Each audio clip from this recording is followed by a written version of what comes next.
A very special good evening to all of you my lovely students. तो कैसे हैं आप लोग? उम्मीद है आप सभी लोग अच्छे होंगे, पढ़ाई भी अच्छी चल रही होगी। दोस्तों आज कोई क्लास नहीं होगा। जैसे कि आप सभी बच्चे जानते होंगे कि आज टेस्ट लिया गया था, यानी जितने भी पेड स्टूडेंट हैं आप सभी बच्चों का टेस्ट लिया गया था जीके सब्जेक्ट का, है ना। तो आज उसी टेस्ट पेपर का एक्सप्लेनेशन जो है हम लोग करेंगे, ठीक है। तो आप लोग को हर एक क्वेश्चन को मिलाना है और लास्ट में जो है आपको अपना स्कोर बताना है ना, कि आप लोगों का कितना सही हुआ, है ना। टोटल नंबर ऑफ क्वेश्चंस कितने थे स्टूडेंट? 50 क्वेश्चंस थे। तो चलिए देखिए, पहला क्वेश्चन था टेस्ट पेपर का, पहला क्वेश्चन था इराक का प्राचीन नाम बताएं। देखिए ये क्वेश्चन काफ़ी बार भी रिपीट हुआ है ना। तो इराक का प्राचीन नाम क्या है? मेसोपोटामिया, पिकिंग, वर्मा या जायरे। तो बच्चों आप लोगों ने आंसर क्या दिया होगा? मेसोपोटामिया दिया होगा, ठीक है। तो यदि मेसोपोटामिया आपका आंसर है देन आपका ये क्वेश्चन सही है, ठीक है। चलिए अब देखिए यहाँ पे मैं ज़्यादा डिटेल्स में नहीं जाऊँगा हर एक क्वेश्चन के, क्योंकि 50 क्वेश्चन है ना। तो एक तरह से आप लोग का रिवीजन भी हो जाएगा। अब देखिए क्वेश्चन के बारे में मैं बताना चाहूँगा। वर्मा एक नाम है, ठीक है। तो बच्चों देखिए वर्मा एक देश का नाम है, ये प्राचीन नाम था। तो एक बार प्रश्न ये पूछा गया था, इस बार आपके पैरामेडिकल 2021 के परीक्षा में पूछा गया था, म्यांमार जो कि एक देश है, म्यांमार का प्राचीन नाम पूछा था, है ना। म्यांमार का प्राचीन नाम यानी पुराना नाम पूछा था, तो ये क्या है? वर्मा है, ठीक है, याद रखिएगा। चलिए मैं ज़्यादा डेप्थ में नहीं जाऊँगा। इसके बाद अगला प्रश्न है, ध्यान देना है बच्चों। हरगोविंद खुराना को नोबेल पुरस्कार किस क्षेत्र में दिया गया? शांति, भौतिकी, चिकित्सा या साहित्य? क्या आप लोगों ने आंसर दिया था? तो बच्चों इसका आंसर जो है ऑप्शन नंबर सी जो है राइट है, ठीक है। तो हरगोविंद खुराना जी को नोबेल पुरस्कार मिला था, किस क्षेत्र में मिला था? चिकित्सा के क्षेत्र में मिला था। चलिए बढ़ते हैं अगले क्वेश्चन की तरफ। और अगला प्रश्न है, देखिए बच्चों, विश्व के कालाहारी क्षेत्र के जनजाति का नाम क्या है? वेददास, बोरो, बुशमैन या पिग्मीज? तो याद रखना है, विश्व का जो कालाहारी क्षेत्र है ना, उसमें पाए जाने वाली जो जनजाति है उसका नाम क्या है बच्चों? बुशमैन, यानी ऑप्शन नंबर सी यदि आपने जवाब दिया है देन आपका ये क्वेश्चन सही है, ठीक है। सभी बच्चे इस क्वेश्चन को मिलाते चलेंगे, प्रत्येक क्वेश्चन को मिलाते चलेंगे और लास्ट में आप लोग को अपना स्कोर बताना है कि आज के इस टेस्ट में यानी 50 में से आप लोग के कितने क्वेश्चन सही हुए, है ना। एक क्वेश्चन 1 मार्क्स का है।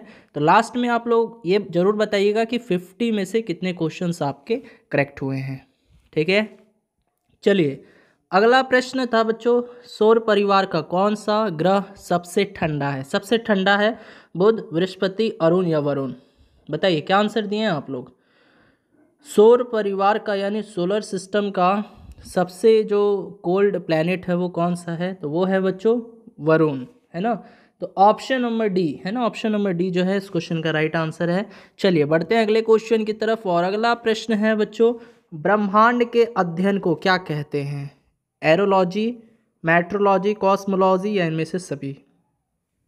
बताइए ब्रह्मांड के अध्ययन को क्या कहते हैं? तो बच्चों ये कहते हैं कॉस्मोलॉजी। क्या कहते हैं? कॉस्मोलॉजी कहते हैं। आप लोग इसको याद कर लीजिएगा, ठीक है। और मिलाते भी चलना है सभी बच्चों को, यानी ऑप्शन नंबर क्या हो जाएगा इसमें? ऑप्शन नंबर सी, ठीक है। चलिए अगले प्रश्न की तरफ आते हैं। और अगला प्रश्न आ चुका है बच्चों संतोष ट्रॉफी से। तो संतोष ट्रॉफी ये किस खेल से संबंधित है? यानी संतोष ट्रॉफी जो है ये किस खेल में दिया जाने वाला ट्रॉफी है? ये किस खेल में दिया जाता है ट्रॉफी? क्रिकेट, फुटबॉल, पोलो या मुक्केबाजी? तो बच्चों इसका जो राइट आंसर होगा वो क्या होगा? हाँ जी, फुटबॉल यानी ऑप्शन नंबर बी जो है इस क्वेश्चन का करेक्ट आंसर हो जाएगा, ठीक है। चलिए अगले प्रश्न की तरफ आते हैं। और अगला प्रश्न है, प्रेरीज नामक घास का मैदान विश्व के किस भाग में पाया जाता है? देखिए प्रेरीज एक क्या है? घास का प्रकार है, ठीक है। प्रेरीज जो है घास का प्रकार है, घास का मैदान है। तो ये विश्व के किस भाग में पाया जाता है? दक्षिणी अफ्रीका, अमेजन घाटी, प्रेरीज या कनाडा? जल्दी से बताइए। हाँ जी बिल्कुल फास्ट बताना है। तो प्रेरीज नामक घास का मैदान जो है ये पाया जाता है कनाडा में, यानी ऑप्शन नंबर डी जो है आपके इस क्वेश्चन का करेक्ट आंसर हो जाएगा, ठीक है। बच्चों आज के इस क्लास में हम लोग डेप्थ में नहीं जाएंगे, क्योंकि ये टेस्ट पेपर है। इस टेस्ट पेपर का मैं एक्सप्लेनेशन दे रहा हूँ कि किस क्वेश्चन का आंसर क्या था, ठीक है। तो लास्ट में आप सभी बच्चे अपना स्कोर जरूर बताइएगा, यानी आपके कितने क्वेश्चन सही हुए। और यहाँ पे एक क्वेश्चन 1 मार्क्स का है, ठीक है। एक क्वेश्चन जो है 1 मार्क्स का है। तो आप लोग को स्कोर भी बताना है और ये भी बताना है कि कितने नंबर ऑफ क्वेश्चंस आपके द्वारा करेक्ट किए गए। चलिए अगला प्रश्न है, 24वीं समानांतर रेखा किन दो देशों के बीच की सीमा रेखा है? भारत और पाकिस्तान, अमेरिका और कनाडा, जर्मनी और पोलैंड, भारत और चीन। जल्दी से बताइएगा। तो वेरी गुड स्टूडेंट, यदि आपने जवाब दिया है ऑप्शन नंबर ए यानी भारत और पाकिस्तान, देन आपका आंसर सही है। तो याद रखना है बच्चों, 24वीं समानांतर रेखा, 24वीं समानांतर रेखा जो है भारत तथा पाकिस्तान के बीच कच्छ के पास स्थित है। ठीक है, चलिए चलिए अगले प्रश्न की तरफ आते हैं। और अगला प्रश्न है यहाँ पे, न्यूजीलैंड का राष्ट्रीय चिन्ह क्या है? क्या है? ईगल, वैटल, कीवी, कमल। जल्दी से बताइएगा बच्चों, सभी बच्चे बताएं क्या आंसर दिए हैं आप लोग। तो वेरी गुड स्टूडेंट, इसका आंसर जो है ऑप्शन नंबर सी होगा। ठीक है, ऑप्शन नंबर सी यानी न्यूजीलैंड का राष्ट्रीय चिन्ह क्या होता है बच्चों? कीवी होता है, कीवी। ठीक है, चलिए अगले प्रश्न की तरफ आ जाते हैं प्यारे बच्चों। अगला प्रश्न है, लोकसभा में अधिकतम सीटों की संख्या होती है कितनी? 545, 552, 553 या 550? क्या आंसर दिए थे आप लोग बच्चों? जल्दी से बताइए।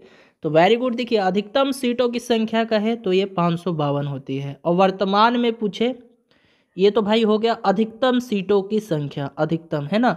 लेकिन अगर आपसे वर्तमान में पूछे तो कितनी है, तो ये है 545। ठीक है, तो देखिए ऑप्शन क्या होगा? ऑप्शन बी जो है आपके इस क्वेश्चन का करेक्ट आंसर हो जाएगा। चलिए बढ़ते हैं अगले क्वेश्चन की तरफ।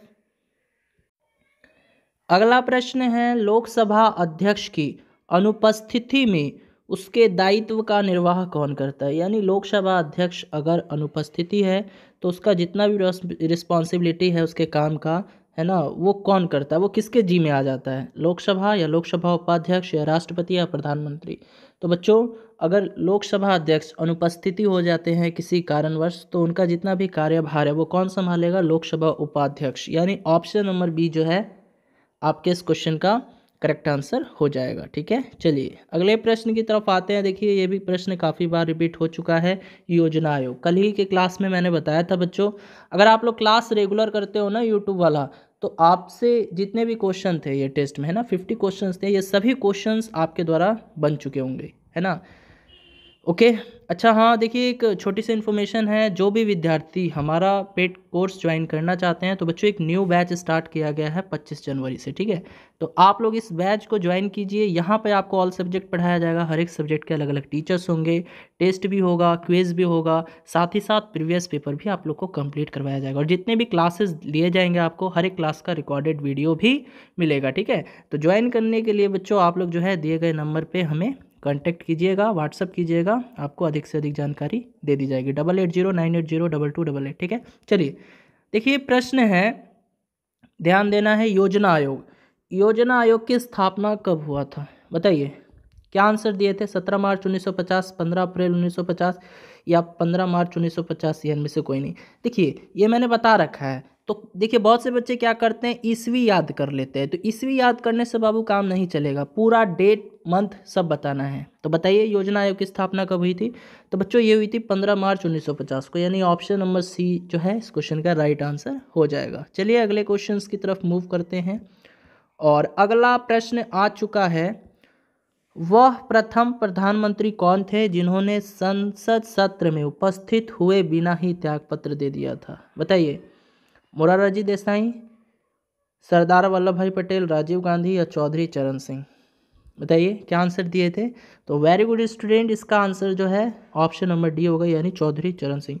तो ये बच्चों ऐसे प्रधानमंत्री थे इन्होंने बिना संसद सत्र में भाग लिए हुए ही जो है अपना रेजिग्नेशन दे दिया था, त्यागपत्र दे दिया था। ठीक है, चलिए अगले प्रश्न की तरफ आते हैं। और अगला प्रश्न आ चुका है बच्चों, पटना हाई कोर्ट का मुख्य न्यायाधीश कौन है? पटना हाई कोर्ट का मुख्य न्यायाधीश कौन है? जयराम दास, संजय करोल, फागू चौहान या इनमें से कोई नहीं? जल्दी से जवाब दीजिएगा। बहुत ही अच्छा क्वेश्चन है बच्चों। पटना हाई कोर्ट का मुख्य न्यायाधीश कौन है बच्चों अभी? तो ये है संजय करोल, आपको याद रखना है। ठीक है, संजय करोल, यानी ऑप्शन नंबर बी जो है आपके इस क्वेश्चन का राइट आंसर हो जाएगा। अगर आपसे ये पूछता बच्चों कि पटना हाई कोर्ट की स्थापना कब हुई, तो ये भी याद रखिएगा, पटना हाई कोर्ट की स्थापना कब हुई? हाँ जी, तो याद रखना है आपको 9 फरवरी 1916 में, 9 फरवरी 1916 में जो है पटना हाई कोर्ट की स्थापना हुई थी। ठीक है, अगले प्रश्न की तरफ आ जाते हैं बच्चों। अगला प्रश्न आ चुका है, भारत का चीनी का कटोरा किस राज्य को कहा जाता है? यानी भारत में जो चीनी का कटोरा है, चीनी के कटोरे से किस राज्य को जानते हैं हम लोग? उत्तर प्रदेश, राजस्थान, जयपुर, ब्राज़ील। देखिए ब्राज़ील तो होगा नहीं क्योंकि यहाँ पे भारत की बात कही गई है ना, भारत का राज्य के बारे में पूछा है। तो ये कौन सा राज्य है बच्चों? उत्तर प्रदेश है, यानी ऑप्शन नंबर ए जो है आपके इस क्वेश्चन का करेक्ट आंसर हो जाएगा। ठीक है, तो चीनी का कटोरा के नाम से हम लोग उत्तर प्रदेश को जानते हैं। चलिए अगले प्रश्न की तरफ आते हैं और अगला प्रश्न आ चुका है, किंग ऑफ मार्टियल आर्ट हैं। किंग ऑफ मार्टियल आर्ट कौन है बच्चों? मैरी कॉम, साइना नेहवाल, ब्रूस ली या इनमें से कोई नहीं? तो इसका भी आंसर आप सभी बच्चे जानते हैं, ब्रूस ली हो जाएंगे, है ना, क्योंकि ये बहुत कराटे वगैरह जाते हैं। किंग ऑफ मार्टियल इनको कहा जाता है, इनके पास ये आर्ट है, कला है ना, जूडो कराटे सब जानते हैं ये। तो किंग ऑफ मार्टियल, ठीक है, से किसको जानते हैं? ब्रूस ली को जानते हैं। अगले क्वेश्चन की तरफ आते हैं। अगला प्रश्न है और ये 2020 में पूछा गया था। ठीक है बच्चों, बेसिकली ये जितने भी क्वेश्चंस देख रहे हैं ना आप, सभी प्रीवियस पेपर के ही क्वेश्चन हैं। तो प्रीवियस पेपर के क्वेश्चनों को कलेक्ट करके ही आपका टेस्ट लिया गया है। तो लास्ट में क्लास ओवर हो जाने के बाद प्रत्येक स्टूडेंट बताएंगे कि आपका 50 क्वेश्चंस में से कितना सही था, है ना। जितने भी स्टूडेंट टेस्ट दिए थे आज पेड क्लास के, है ना, तकरीबन 5 से 6 बैच का टेस्ट हुआ था। बैच नंबर 1 से लेकर बैच 6 तक के स्टूडेंट का टेस्ट लिया गया था। ठीक है, तो सभी बच्चे जो है अपना मार्क्स बताएंगे और अपना नंबर ऑफ क्वेश्चंस कितने करेक्ट हुए हैं आपको बताना है। तो भाई प्रश्न है, वेल्थ ऑफ नेशन के रचयिता कौन है? वेल्थ ऑफ नेशन क्या है? एक पुस्तक है, और इस पुस्तक के रचयिता कौन है? Bindusara, sir Thomas Roe, Chanakya या एडम स्मिथ? तो बच्चों इसका आंसर आप लोगों ने दिया होगा एडम स्मिथ। ठीक है, तो ऑप्शन नंबर डी जो है आपके इस क्वेश्चन का करेक्ट आंसर हो जाएगा। चलिए मूव करते हैं अगले क्वेश्चन की तरफ स्टूडेंट।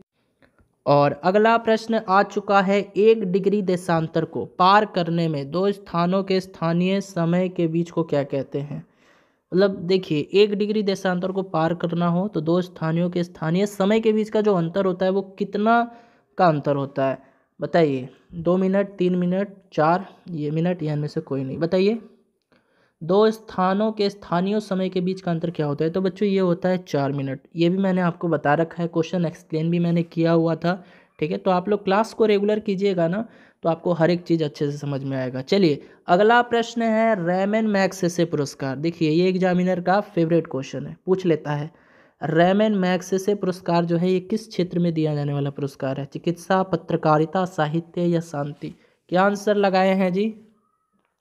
क्या आंसर दिए हैं? रैमन मैग्सेसे पुरस्कार जो है ये किस क्षेत्र में दिया जाने वाला पुरस्कार है?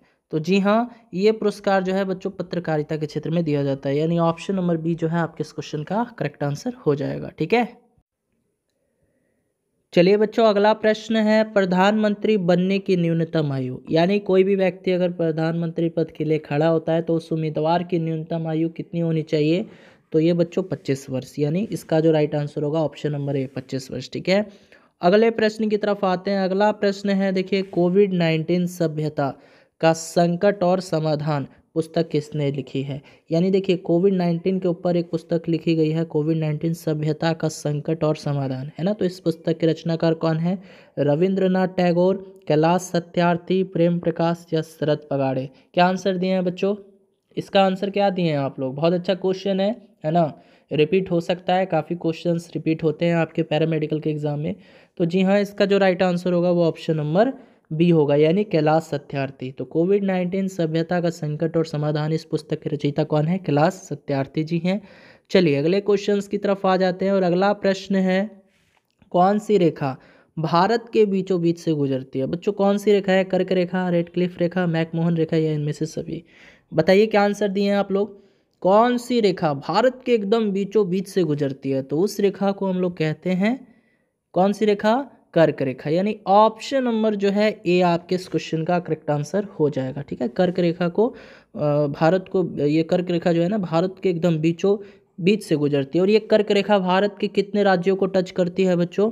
ये कर्क रेखा भारत के कितने राज्यों को टच करती है? 8 राज्यों को टच करती है। और ये 8 राज्य कौन है? ये सभी मैंने बताया था, एक ट्रिक बताया था मैंने, मित्र पर गमछा झाड़, याद आ रहा है?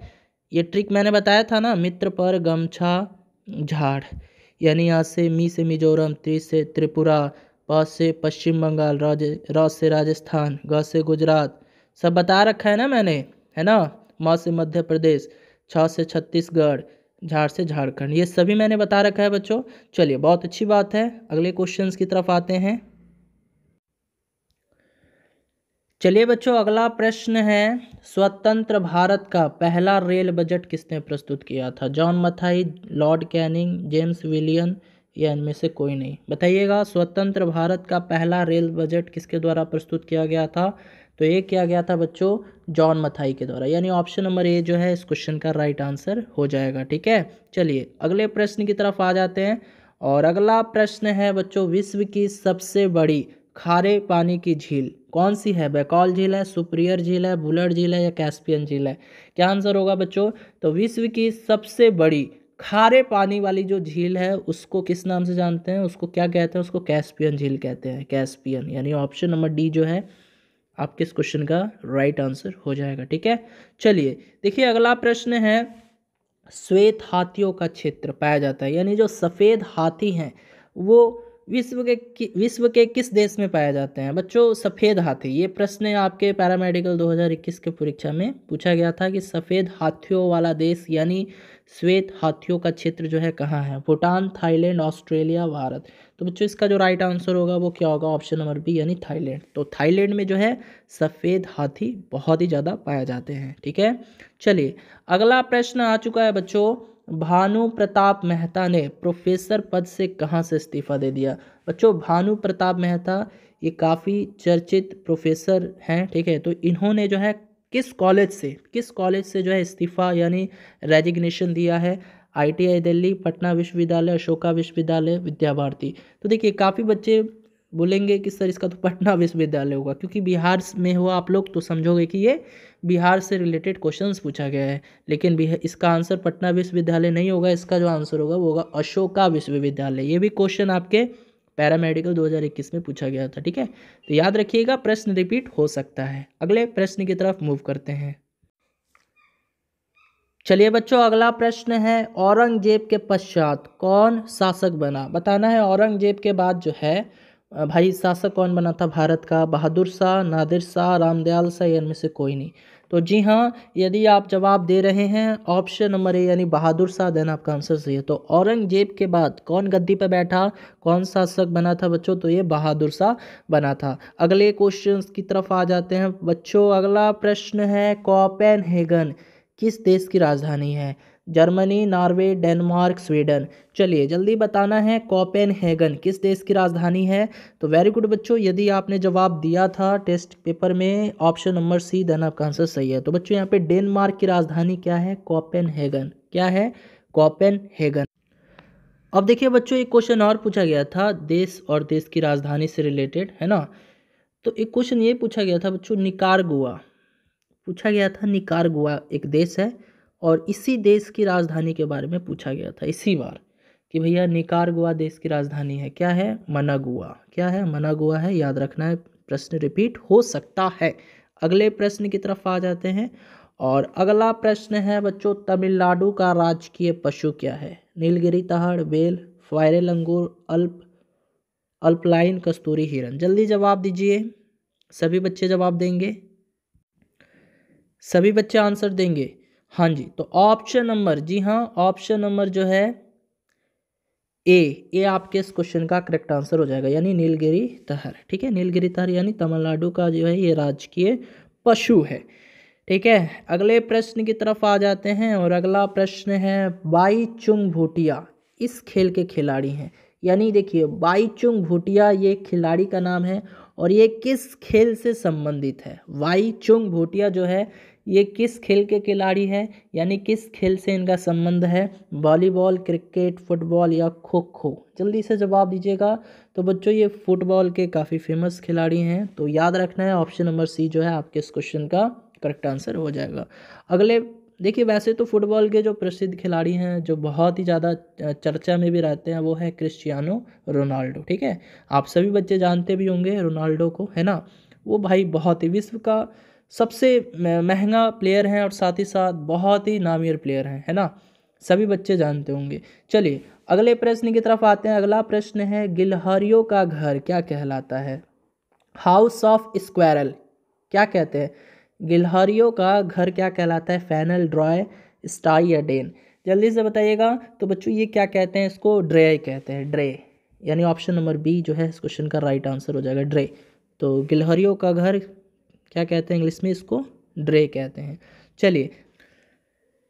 चलिए बच्चों, अगला प्रश्न है, सर पीसी रॉय थे, क्या थे? यह एक भौतिकी शास्त्री थे, रसायन शास्त्री थे, वनस्पति शास्त्री थे या दार्शनिक थे?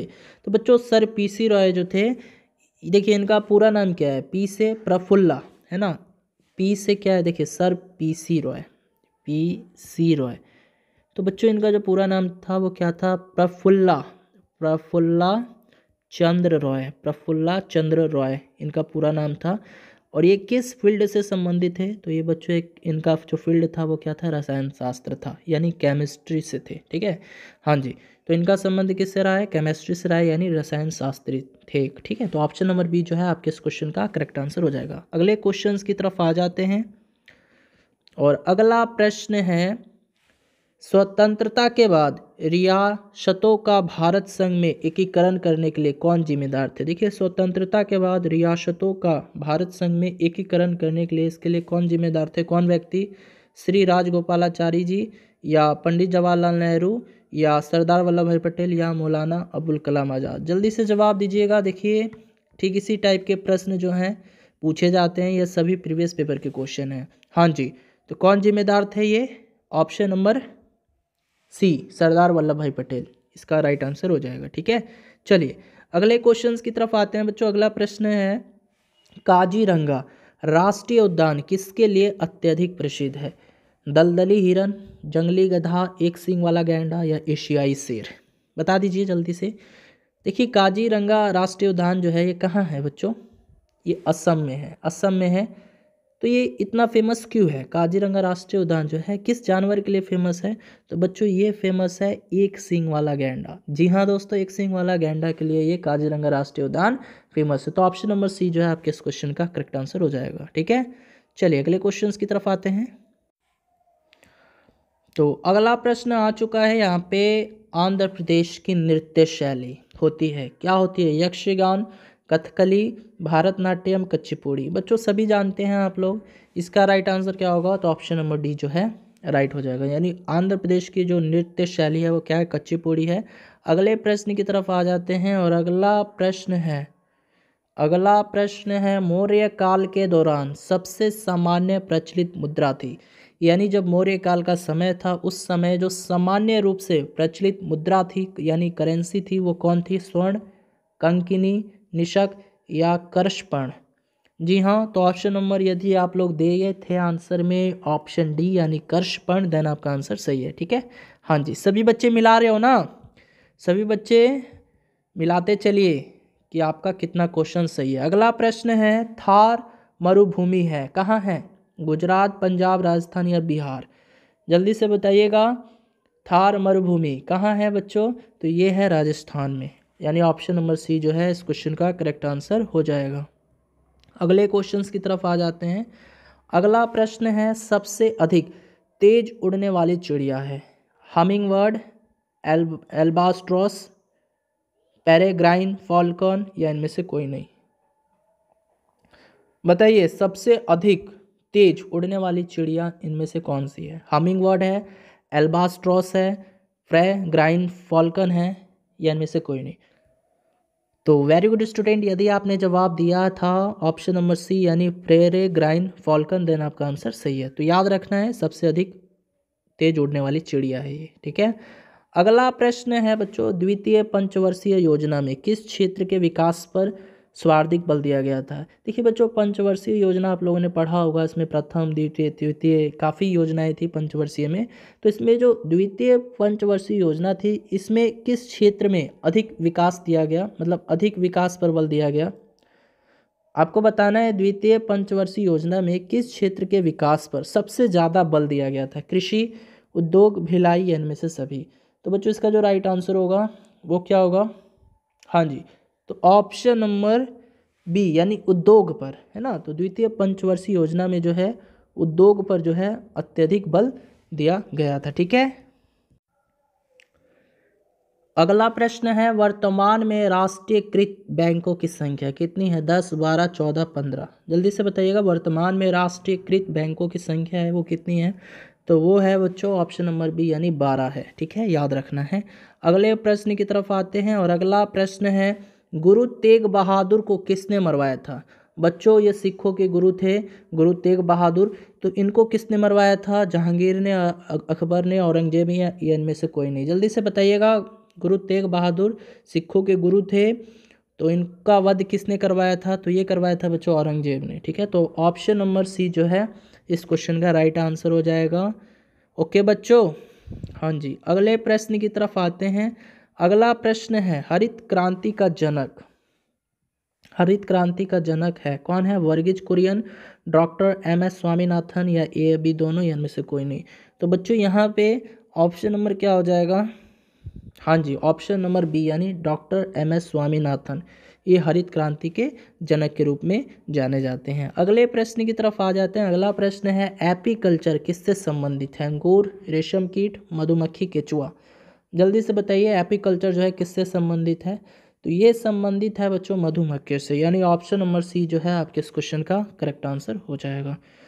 अगला प्रश्न है 1 एकड़ इसके बराबर होता है 100 वर्ग मीटर, 1760 गज, या 4046.78 वर्ग मीटर, या 20 वर्ग मीटर। तो बच्चों याद रखना है, देखिए पूछ लेता है यूनिट कन्वर्जन से है, मेजरमेंट टॉपिक से है। तो यहाँ पे 1 एकड़ जो है ये बराबर होगा, है ना, 4046.78 वर्ग मीटर के। ठीक है, करीबन। ठीक है, चलिए अगले प्रश्न की तरफ आते हैं। और अगला प्रश्न है गोदावरी नदी का उद्गम स्थल। बताइए गोदावरी नदी का उद्गम स्थल कहाँ है? जयपुर, उदयपुर, नासिक, कुर्ग। तो जी हाँ, कहाँ है? तो ऑप्शन नंबर जी, यदि आपने ऑप्शन नंबर दिया है ऑप्शन नंबर सी यानी नासिक के निकट, देन आपका आंसर सही है। चलिए बच्चों अगला प्रश्न है सर्वप्रथम टेस्ट ट्यूब बच्चे का नाम है। क्या रखा गया था? सर्वप्रथम टेस्ट ट्यूब बच्चे का जो नाम रखा गया था वो क्या? एडवर्ड जेनर, रेने फवालोरो, या डैन ब्राउन, या लुइस ब्राउन। जल्दी से जवाब दीजिएगा बच्चों, सभी बच्चे बताएंगे। तो जी हाँ, यदि आपने जवाब दिया है ऑप्शन नंबर डी यानी लुइस ब्राउन, तो सर्वप्रथम टेस्ट ट्यूब बच्चे का जो नाम रखा गया था वो लुइस ब्राउन नाम रखा गया था। अगले प्रश्न की तरफ आते हैं। अगला प्रश्न है प्रत्येक देशांतर रेखा की 15 डिग्री के लिए समय में अंतर हो जाता है। कितना का अंतर हो जाता है बच्चों? जल्दी बताइएगा। तो ये भी याद रखना है बच्चों, प्रत्येक देशांतर रेखा की 15 डिग्री के लिए जो समय का अंतराल होता है वो 60 मिनट का होता है। ये सब मैं बता चुका हूँ, एक्सप्लेन भी कर चुका हूँ। आप लोग क्लास को अच्छे से कीजिएगा तो हर एक क्वेश्चंस को परफेक्ट तरीके से बना पाइएगा। तो इसीलिए मैं बोलता हूँ रेगुलर क्लास कीजिए, नोट्स के साथ कीजिए। अगला प्रश्न है पैरा ओलंपिक 2021 में भारत ने कुल कितने पदक जीते थे? कुल कितने मेडल जीते थे? 20, 48, 19, या इनमें से कोई नहीं? तो जी हाँ, यदि आपने जवाब दिया है इस क्वेश्चन का, क्या बताइए क्या आंसर दिए हैं आप लोग? वेरी गुड, हाँ जी 19, यानी ऑप्शन नंबर सी जो है इस क्वेश्चन का करेक्ट आंसर हो जाएगा। अगले प्रश्न की तरफ आ जाते हैं बच्चों। अगला प्रश्न है द कॉमनवेल्थ ऑफ क्रिकेट इस पुस्तक के लेखक हैं Mahatma Gandhi, Irfan Khan, Sameer Soni, Ramachandra Guha. The Commonwealth of cricket, तो इस पुस्तक के रचयिता कौन है बच्चों? तो याद रखना है इस पुस्तक के रचयिता रामचंद्र गुहा जी हैं। ठीक है, चलिए अब देखिए बच्चों आज के इस क्लास का यानी इस टेस्ट पेपर का लास्ट क्वेश्चन है मिस यूनिवर्स बनने वाली भारत की पहली महिला कौन है? सुष्मिता सेन, रीता फारिया, सरोजिनी नायडू, या सुचिता कृपलानी। जल्दी से बताइए इसका आंसर क्या दिए थे आप लोग, जल्दी से बताइए। तो वेरी गुड स्टूडेंट, यदि आपने आंसर दिया है ऑप्शन नंबर ए यानी सुष्मिता सेन, देन आपका आंसर सही है। तो मिस यूनिवर्स बनने वाली भारत की पहली महिला है सुष्मिता सेन। चलिए एक क्वेश्चन मैं आप लोगों से पूछना चाहता हूं बच्चों। एक क्वेश्चन ये पूछूंगा 2021, जी हाँ 2021 का मिस यूनिवर्स का खिताब कौन जीता है?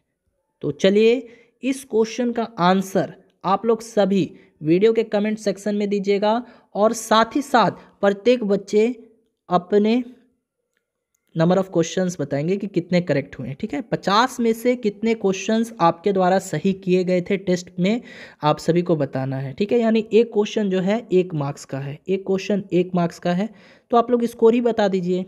एक क्वेश्चन 1 मार्क्स का है तो आप लोग स्कोर ही बता दीजिए, मुझे पता चल जाएगा कि हाँ आप लोग के द्वारा कितने क्वेश्चन सही किए गए थे। और ये भी क्वेश्चन बताना है 2021 मिस यूनिवर्स अभी कौन बना है हाल ही फिलहाल में। चलिए तो चलिए दोस्तों, अगर आपको ये टेस्ट अच्छा लगा हो, टेस्ट पेपर पसंद आया हो, तो आप लोग वीडियो के कमेंट सेक्शन में भी इसका फीडबैक दीजिएगा। ठीक है, इसी तरह का टेस्ट आप लोगों का लिया जाएगा। ठीक है, चलिए।